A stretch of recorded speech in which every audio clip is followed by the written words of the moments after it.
Hello મિત્રો, નમસ્કાર। તો આપણું ગુડ મોર્નિંગ થઈ ગયું છે। તો અમે બધા નીકળી ગયા પેપર દેવા, પણ ધુમ્મસ એટલો છે ને કે કાંઈ દેખાતું નથી। આગળ ડાયવર્ઝન છે, નાખે ને થાળું હળો। અમે પહોંચી ગયા અને સીધા બેસી ગયા ક્રેટામાં, પણ ક્રેટા આપણી નથી।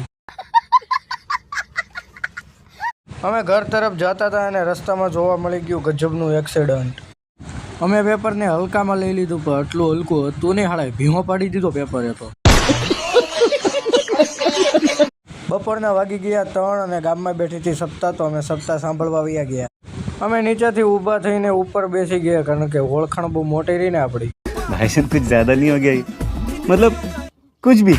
ઘડીક છો તો બધાએ મળીને કરી લીધી આરતી। સાંજ પડી ગઈ તો મેં વાંચી લીધી ભગવદ્ ગીતા અને હનુમાન ચાલીસા। તો આજનો આપણો મિની બ્લોગ પૂરો। જો તમને ગમ્યો હોય તો લાઇક, શેર અને સબસ્ક્રાઈબ કરજો। મળવી પાછા આવતા મિની બ્લોગમાં। Thank you for watching, by.